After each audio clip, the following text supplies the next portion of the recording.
little for that bottom one. I hit a rod, so there's a smaller hole halfway through. Bottom one to my right? Yeah. Okay. There was a rebar in there, so I had to wiggle it a little, we're going to go in 1.5 inches, then it's going to go to 1 inch. Towards my right? No, it's going to go from big to smaller. Okay, but it's still centered. Yeah, Okay. it went in straight. Yeah, all right. Just a little bit off. All right, I got you. Can you grab that top one and just pull it a little bit? There we go. I couldn't get it to turn out here.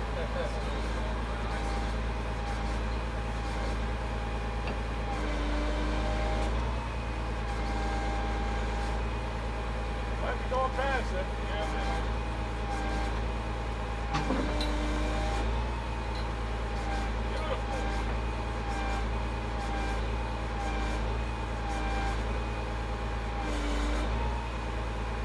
There, I just gotta go slow. Anything by the hour?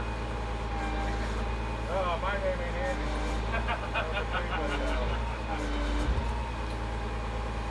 Alright, stop touching.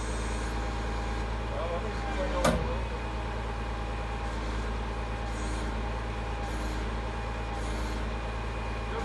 Good there? Yeah, that's perfect.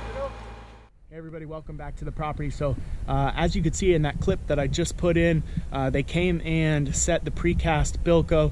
Today's Wednesday. That was done on Monday morning. They brought it in, trucked it in, and then set it in place with their crane and then put the doors on. Now when they do that, they drill 4 holes in our wall. Our foundation walls are 10 inches thick. So they drill 4 holes, 1 inch, maybe 1.25 inches in diameter. And then the bolts that are set in the precast unit when they're formed and poured just go right in through. They get steel plates, 4x4 plates on the inside, and then big large nuts to fasten it to the house. But because this unit is so large, this is the second biggest unit that they make, it weighs about 9,000 pounds.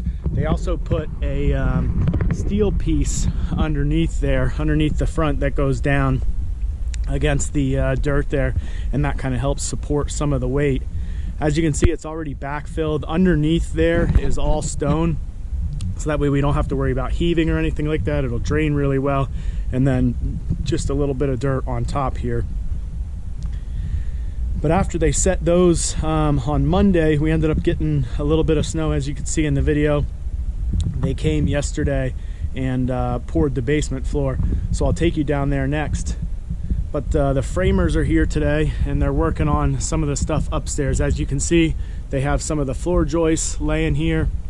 Those 2x8s, they're going to stand them up and form that out. And I think they're going to try to put the floor on there as well today. Tomorrow is the day that we're supposed to get a bunch of snow. It's actually really cold today. It's going to start later today, overnight into tomorrow. And as of right now, they're saying about 12 to 20 inches of snow. So they're going to try to get as much of this first floor covered as they can. They're not going to do anything over here on this side because that's the timber section, and they still have to do the front.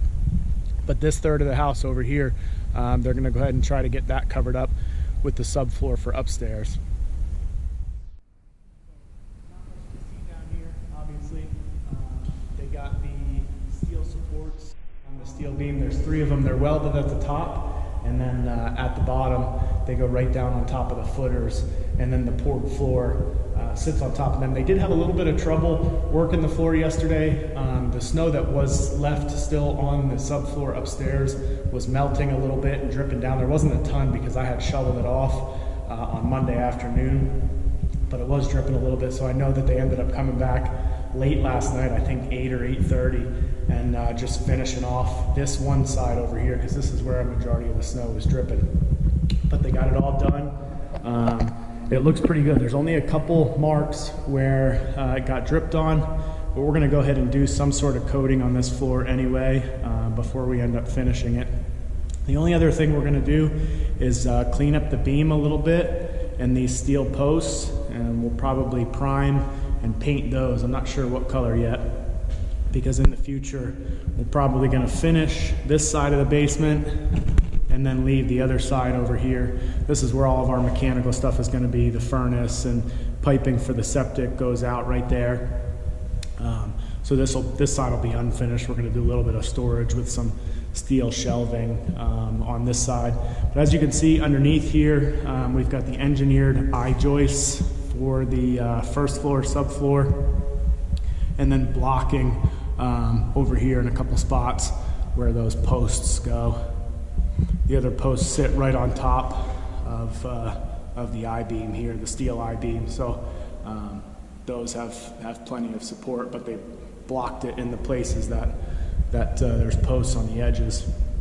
And then of course the opening for the fireplace over here, that's going to be done once all of the framing is completed. They'll come in and set block along the front here, and he's going to put a clean out chute down here, and then it'll get formed up from there with the stone veneer on the outside.